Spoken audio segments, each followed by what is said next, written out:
आज मैं आकांक्षा गुरु बहन आप लोगों को श्री वाल्मीकि रामायण का अयोध्या कांड का 24वां सर्ग सुनाती हूँ, जिसमें विलाप करती हुई कौशल्या का श्री राम से अपने को भी साथ ले चलने के लिए आग्रह करना तथा पति की सेवा ही नारी का धर्म है, यह बताकर श्री राम का उन्हें रोकना और वन जाने के लिए उनकी अनुमति प्राप्त करना है।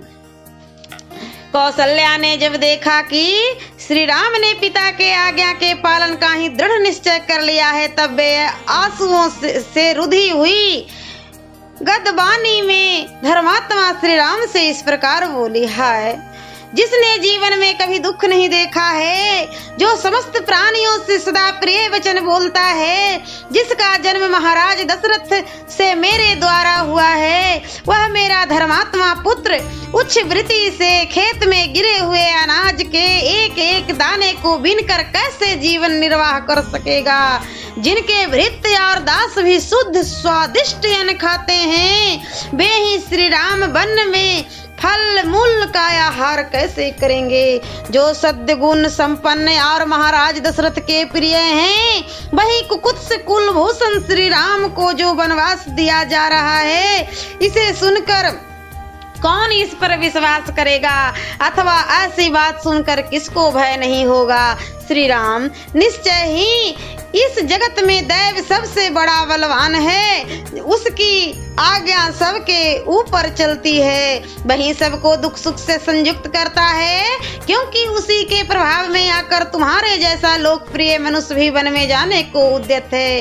परंतु बेटा, तुमसे बिछुड़ जाने पर यहाँ मुझे शोक की अनुपम एवं बहुत बढ़ी हुई आग उसी समय जलाकर भस्म कर डालेगी, जैसे ग्रीष्म ऋतुओं में दावा नल सूखी लकड़ियों और घास फूस को जला डालता है। शोक की यह आग मेरे अपने ही मन में प्रकट हुई है, तुम्हें ना देख पाने की संभावना ही वायु बनकर इस अग्नि को उद्दीप्त कर रही है।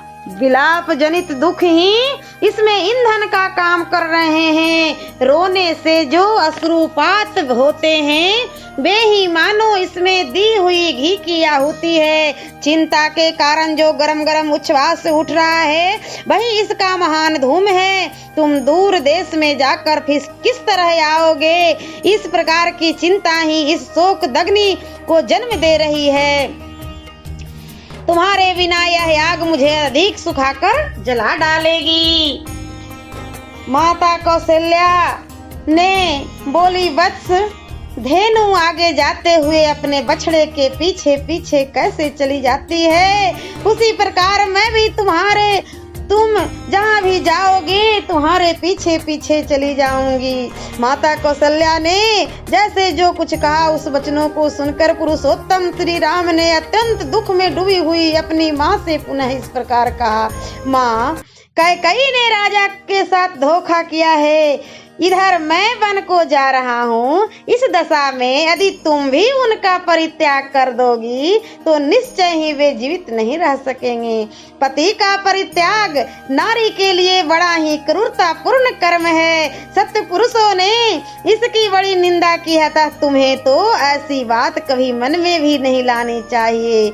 मेरे पिता कुकुत्स कुलभूषण महाराज दशरथ जब तक जीवित हैं, तब तक तुम उनकी सेवा करो। पति की सेवा ही स्त्री के लिए सनातन धर्म है।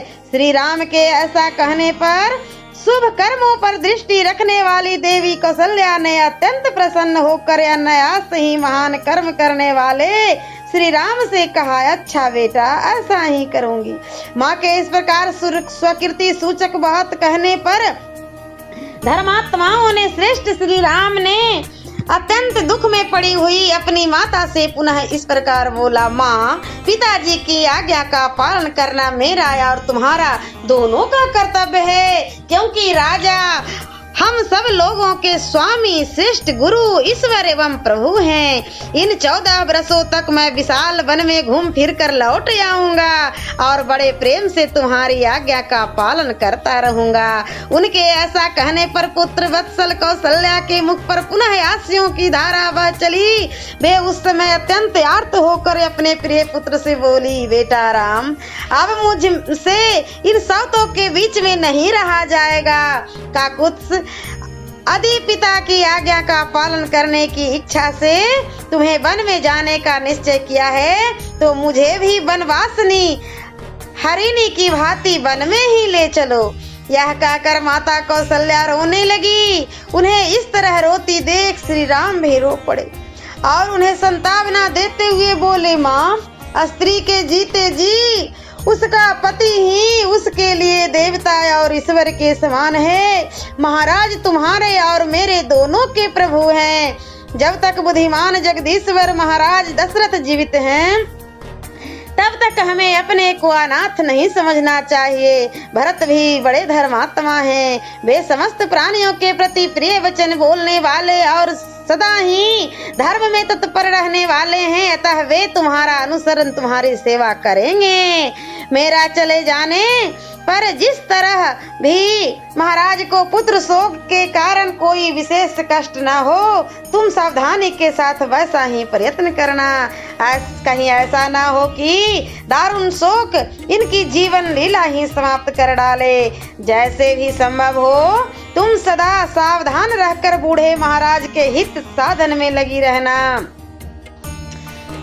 जो अन्य देवताओं की वंदना और पूजा से दूर रहती है, वह नारी भी केवल पति की सेवा मात्र से उत्तम स्वर्ग लोक को प्राप्त करती है। अतः नारी को चाहिए कि वह पति के प्रिय एवं हित साधन में तत्पर रहकर सदा उनकी सेवा ही करे। यह स्त्री का वेद और लोक में प्रसिद्ध नित्य धर्म है। इसी का श्रुतियों और स्मृतियों में भी वर्णन है। श्री राम के ऐसा कहने पर कौशल्या के नेत्रों में आंसू छलक आए। वे पुत्र शोक से पीड़ित होकर श्री रामचंद्र जी से बोली, बेटा, मैं तुम्हारे वन में जाने के निश्चित विचार को नहीं पलट सकती। वीर, निश्चय ही काल की आज्ञा का उल्लंघन करना अत्यंत कठिन है। सामर्थ्य वाली पुत्र, अब तुम निश्चिंत होकर वन को जाओ, तुम्हारा सदा ही कल्याण हो। जब फिर तुम वन से लौट आओगे उस समय मेरे सारे क्लेश, सब संताप दूर हो जाएंगे। बेटा, जब तुम वनवास का महान व्रत पूर्ण करके कृतार्थ एवं महान सौभाग्यशाली होकर लौट आओगे और ऐसा कर पिता के ऋण से उऋण हो जाओगे, तभी मैं उत्तम सुख की नींद सो सकूंगी। बेटा रघुनंदन, इस भूतल पर देव की गति को समझना बहुत ही कठिन है, जो मेरी बात काटकर तुम्हें वन को जाने के लिए प्रेरित कर रहा है। बस क्या वह समय अभी आ सकता है जबकि जटावल्कल धारण किए वन को से लौट कर आए हुए तुमको फिर से देख सकूं। देवी कौशल्या ने जब देखा कि इस प्रकार श्री राम वन का दृढ़ निश्चय कर चुके हैं, तब वे परम आदर युक्त हृदय से उनको शुभ सूचक आशीर्वाद देने और उनके लिए स्वास्थ्य वाचन कराने की इच्छा करने लगी।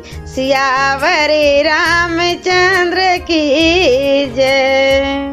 और मैं अगले वीडियो में अयोध्या कांड का 25वां सर्ग सुनाऊंगी।